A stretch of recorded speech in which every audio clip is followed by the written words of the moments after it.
I vlogged my favorite media in these journals for the past few years, and today I want to show you a tour of some of them and give you some ideas on how you can get started with your media journaling practice, or if you have one, then we'll talk more about how to sustain it, how to incorporate it into your everyday journaling, and just geek out on films because I will not stop talking about films and TV. If you're new here, hi, my name is Abby. I'm a multidisciplinary artist, author, and educator. I share mostly journaling videos, travel journaling. Today we're going to be talking about media journaling.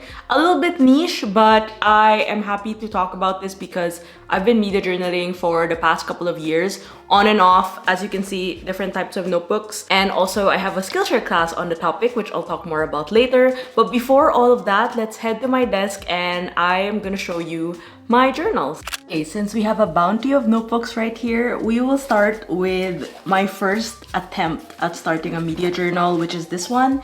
This is a Hobonichi plain notebook. I started it in 2022 when I first moved to Berlin. I even had swatches of fountain pen inks that I used because this was also a time that I was exploring a lot about fountain pens and how I use them. But I wanted to have a space to actually just honestly write about this show. So this is Mad Men. It's one of my favorite all-time shows. I had thoughts, you know? What I did was, I think I really channeled my inner TV critic, where I wrote my favorite episodes, key moments, quotable quotes, and I had a lot of production notes as well because the way that they created this TV show was simply wonderful. I don't know what else to say, but I'm a huge fan of this show. And eventually I kept it short because the more that I watched, I realized that I would log a lot more. And as you can see here, wow, this is such a Hannah Montana page. I think in a way for me, it helped me zoom in on these different types of art, technically art, you know, films, TV shows, and allowed me to find the connection between why I like it so much and how I feel watching it, and having a mirror or slice of life while getting into it. Also, this is technically spoilers, so if you don't want to read it, don't read it. But I want to show you this because this is one of the first videos I made with media journaling. This is Turning Red, really great movie. I think from here on out, I started to do shorter summaries, like one-pager ones like here, because what I found was, but then I would just print the posters and then the book covers as well, and then I would just not write. I also started watching Never Have I Ever, but where is the writing? I think it came from the fact that this notebook started to also kind of warp. I realized okay, then if this method doesn't work, I have to pivot and start something that is less tedious to work on. So the year after, I decided to just start small and use a TN passport. So this is a TN passport size insert. I decided that in order to make it easier, I just needed to print the poster and then write a summary on the right side, and that was basically it. So most of the spreads here are in this format, so I would just use this self-inking date stamp, and then I would stamp it. I would write review, put some stars, a short summary, and when I watched it and who I watched it with, if I did watch it with someone. Somehow I stopped after April. I don't know why. After stopping this, I realized that I maybe just cannot have a dedicated notebook for media journaling, you know? We are looking at I think this is my 2023 to early 2024 journal.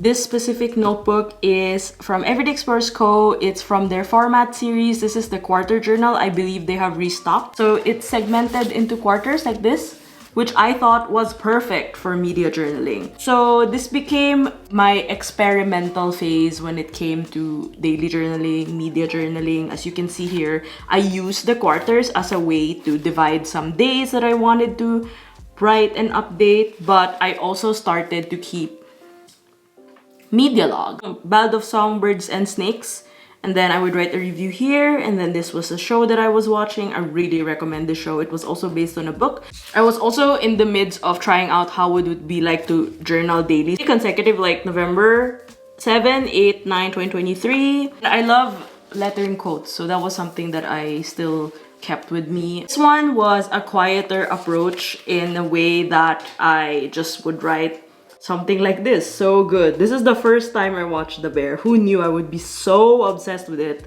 down the line? Another thing I decided to do, I actually have a video on this, is to log the films I watched during the 2024 Academy Award season. So I treated it as a format where the movie poster would be here and then my ratings would be there. And then the log would be at the bottom. Another thing I added is obviously I watched more than this, so I ended up writing like a list here on the left-hand side, the lower left, so that I could refer back to like, oh yeah, I watched past lives as well. I would say what attracted me to this format was just the fact that I could really play around. As you can see, I've been using a lot of clear stamps, which I'll show you more later. In 2024, around October, I was super into romance novels.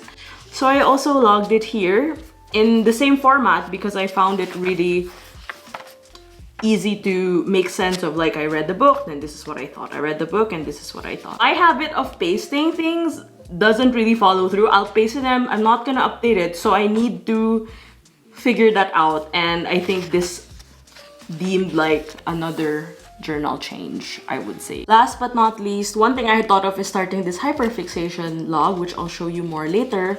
But instead of, again, dedicating certain pages or spreads to simply logging the media that I consume, because I can see that I can't finish a whole notebook, is if something is a bit like, I really want to remember it specifically around this time, then I will make a journal spread about it. So this is my, I would say, Berlin journal, Berlin highlights journal. I started it earlier this year. And it's a mix of everything. It's my brother visiting museums, but I did make this specific spread. So this is the Berlinale 2026. So I ended up attending a talk from the editor of Sentimental Value, which was really cool. Editor and the writer, one of the writers, co-writers of Joaquim Trier, was there. And then I also watched a Filipino film, Ang Pagdadalaga ni Maximo Oliveras. The director was there. It was super nice to get to chat with him. And he even hugged us because he said that he was so grateful to see Filipinos watching at the screening. So it was really, really special. So I wrote that here as well. And then I also had gotten the brochure, so I decided to cut up the elements so that it would have a little bit of theme. And then the last one is we watched this movie called Enjoy Your Stay, which was honestly very, very heavy. And around the same time Berlinale was happening, my friend Gabs and I decided to have an Oscars viewing party at my place. It was around the time I had just gotten my TV. Damn, this combo is pretty intense, by the way. I don't recommend watching these in 2 days, but as you can see, I had a lot of thoughts, so it was nice to incorporate that into this, I would say, yeah, highlights journal. Right now I'm still like dealing with backlog. As you can see, my Yayu Kusama one is here. Before we continue, no, this is not an ad break, but I'm here to tell you that my new class on Skillshare, Media Journaling, Track Your Favorite Films, Books, and Shows, is now available on Skillshare. If you're looking for a step-by-step guide on how to start a media journal and actually document different types of media, from books, films and TV, music, then make sure to check out my Skillshare class as I walk you through the basics of what exactly a media journal is, how to get started with the tools, and I also have samples of every type of media, so then you could organize your thoughts on the different media that you're consuming. I also offer different ideas through journal spreads from the past, and also how to finish a complete media journal. Obviously, the media journal doesn't just have to be like a mix of all the media. You can just start a book journal, you can start a TV or film journal, or a music journal, or any other related media that would suit your preferences and your lifestyle. But if you would like to take the class for free, I have a free 1-month trial of Skillshare in my bio. It allows me to also make classes and, of course, share with you a lot of these ideas and inspiration here on YouTube and everywhere on the internet.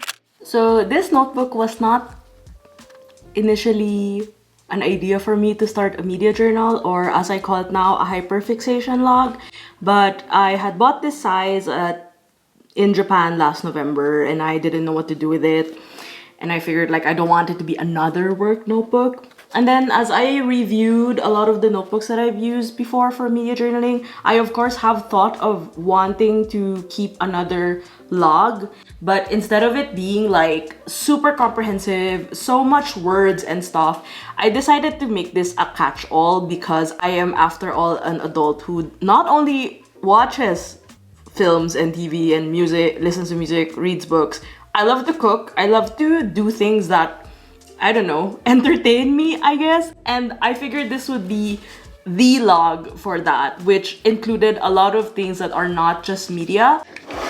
I now have this, I would say, like, toolkit near my desk. It's actually under my cart, which is near my desk in my bedroom. So every time I need to update my log, I just take this out and I'm ready to go. This is actually a Penco Pile-Up Caddy from High Tide Store downtown LA. I'll link it down below. I have the clear one. They kindly gifted this to me. It's stackable. So the top stack has a lot of my supplies that you are seeing here. I will not stop talking about this printer. It's a really, really great addition to whatever journaling that you're doing. I really like it. It's the Canon Selphy QX20. And then I am obviously in the middle of journaling, so I have them open. I really love these stamps from Everyday Explorers Co. So this one is currently obsessed, which, fun fact, I was telling Christine that I have been obsessed with Heated Rivalry. And so we both decided to brainstorm and she ended up designing this stamp. So I kind of pitched this in. And then this one is the official review one, which I think is great if you just want to do like a straight up review of whatever you're consuming. I love a good number stamp. This is Shachihata. I just love the vintage feel of it. I obviously have a clear stamp block. And right now I have these two ink pads, just red and black from Shachihata as well. One golden rule I told myself for this particular log is that there's not much decoration. I'll try to keep it as simple as possible.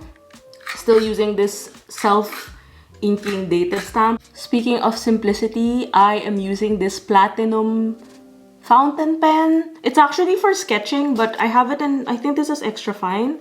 And I have platinum carbon ink here, so it needs a little bit of cleaning. But I kept it as simple as possible. And this is the only thing I used to write. It's usually this and a Pentel Touch for like the headers and stuff. So everything is black. Like I just use black ink. A little bit of stickers if I feel like it, but nothing too fancy. So since I did have that bad habit of just sticking posters like these and not updating, I have decided that if I do print stuff, they will live first here in the pocket like this.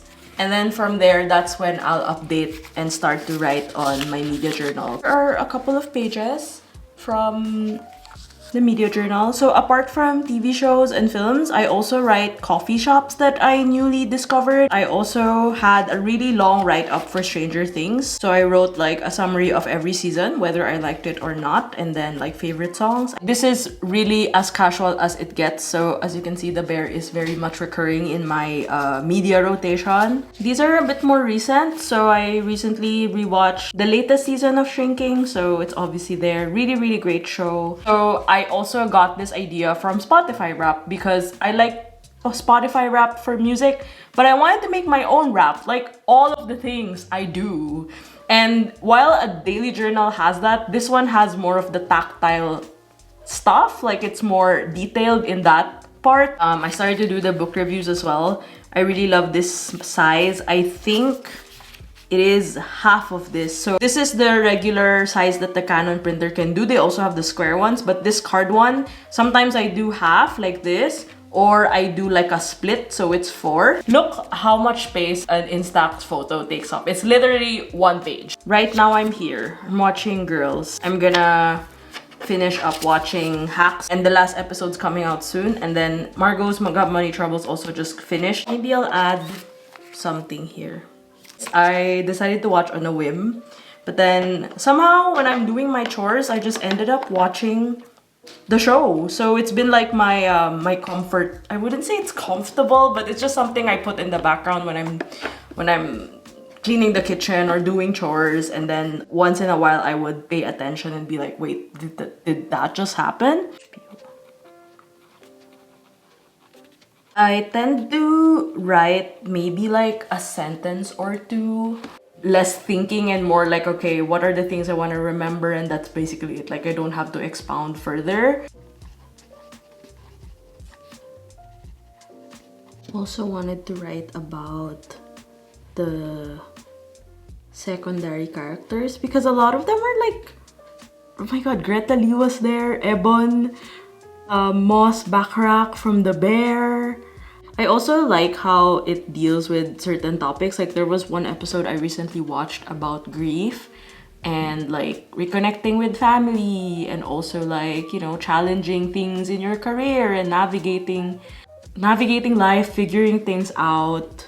Okay, dramatic light. Anyway, this, I have not done watching Girls, so maybe if I finish, I would have another log like at the end of the month. But right now, I'll just kind of keep it as open-ended as possible with like the things that I liked from season 1 to 3. So it's as simple as that, and I think that's something that I enjoy with this size and this format. And then if I feel like updating, I would just do this every now and then. I would say I do it once a week or once every 2 weeks if I find the time, and I think it doesn't take that much time, which I think is the biggest highlight for me and biggest pro for me. That's why I keep doing it. I found myself really craving for a specific container for my media, especially now that I tend to really watch regularly. So a few months ago, I finally got a really big TV in front of my bed. I did not know what life was before this TV because I always just watched on my iPad or my monitor, which is great, but sometimes you just need a big screen. And one of the ways I unwind at night, because I live alone, I tend to have like a slower routine, is I have like a little period where I do my TV time. So I've been enjoying getting into shows. I actually have not been into the movie circuit at the moment, but I just messaged my friend Gabs, who is super into pop culture like me. I texted her last night asking if she would want to watch The Odyssey by Nolan, which we will definitely watch in the summer. I also just started getting back into reading, which I think is good because it took me a while to slowly get back into fiction. Here's my current stack of books. So this nonfiction one is called Conversations on Love by Natasha Lun. I borrowed this from my friend Keisha. I saw it on her desk and I was like, can I borrow? Because I've been looking at this book for a while in Dusman. Dusman's our bookstore here. And I really enjoy it. I think I picked it up at the right time because I've been feeling kind of, I don't know, like, yeah, as a woman in her 30s, I feel I have been feeling behind in different parts of life. So this is a great reminder to follow my own path, which is something I've been actively working on this year. So there were so many lines that I wanted to annotate, but obviously this isn't my copy, so I resorted to writing it in my 30s diaries because I think it hits so close to home with how I'm feeling. Started Rainbow Rowell's Cherry Baby. Huge fan of Rainbow Rowell. I really love her book before this, Slow Dance. And of course, I grew up reading Eleanor and Park. I really loved that era of books, like young adult, romance, and stuff. This is really cute because the characters are in their late 30s, so I think it gives me a little bit more of like a resonance with the story. With music, I haven't really been listening to new songs, and I think that's fine. I think my media consumption usually ebbs and flows depending on the time of year. The best way I log media is just by writing it down and nothing too complicated. I think the more I complicate things, the harder it is for me to keep up with the habit. I think that goes with every habit that I have, even with the everyday journaling practice that I do, which I have still been doing. I will link some videos down below if you're curious. It never changed because it's just been muscle memory. It's just been something I've been doing regularly. Let me know what your favorite films are or TV shows that you're watching at the moment. I'm happy to have a discussion on TV shows and recommendations in the comments. I am also on Letterboxd, but I'm not that active there. You will see that my recent watch has been A Cinderella Story because I am simply a teenager in a 30-something-year-old's body. Thank you for watching, and make sure to check out my Skillshare class once again. Take care, and I'll see you soon. Bye!